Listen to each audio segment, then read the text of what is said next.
12 साल के तजुर्बे असंभव कुछ नहीं होता दोस्त, ये परिकल्पनाएं हैं खाली।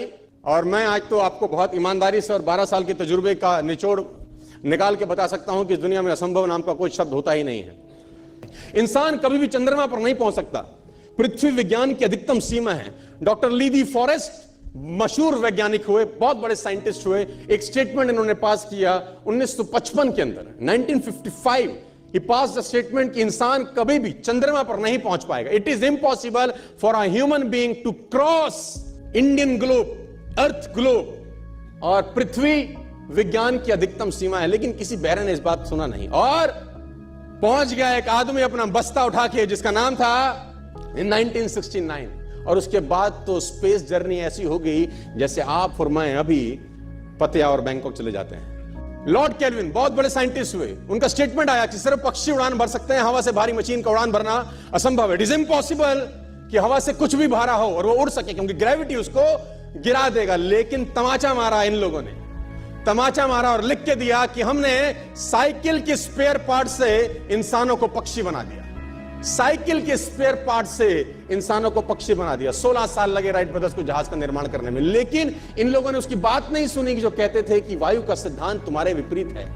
ये बात भंवरे को कही जाती थी कि भंवरा वायु के सिद्धांत के कारण कभी जीवन मोड़ नहीं सकता, क्योंकि उसके पंख उसके शरीर से हल्के रहते हैं। लेकिन भंवरा साला किसी स्कूल में गया नहीं आज तक। माई doctor told me I will never walk again.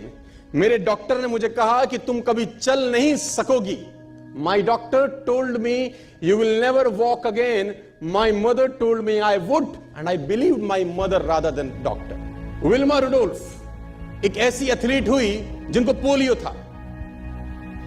था जिनको डॉक्टर ने कहा तू चल नहीं सकती, मां ने कहा तू चल सकती है। उसने कहा मैंने डॉक्टर की बात नहीं मानी, मैंने अपनी मां की बात मानी। 3 ओलंपिक गोल्ड मेडल जीती ये लड़की, 3 ओलंपिक गोल्ड मेडल, जिसको डॉक्टर कह रहा है कि तू चल। लेकिन मां क्या बोलती है?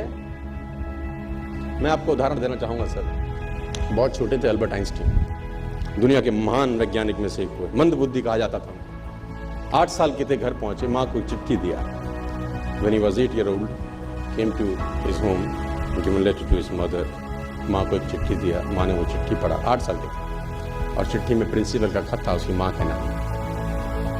प्रिंसिपल ने ये लिख के भेजा कि आपका बच्चा विलक्षण प्रतिभा का धनी है, ग्रेट पावर है इसके, क्योंकि बहुत बड़े साइंटिस्ट बने, बड़े मंद बुद्धि बचपन में समझा जाता था। आपका बच्चा विलक्षण प्रतिभा का धनी है, इसके अंदर असीम संभावनाएं हैं। तो हमारा स्कूल, हमारी मैनेजमेंट, हमारी फैकल्टी, हमारा टीचर इस लायक नहीं है कि हम आपके बच्चे को अच्छी शिक्षा दे सकें। तो it's better for you to take care of your सन।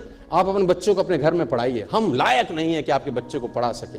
और उसकी मां ने पढ़ते पढ़ते आंखों में आंसू ले आई और उसने बच्चे को कहा कल से तू स्कूल नहीं जाएगा, मैं तेरी परवरिश घर पे करूंगी, क्योंकि तेरा टीचर तुझे इस लायक नहीं समझता। मतलब वो अपने आप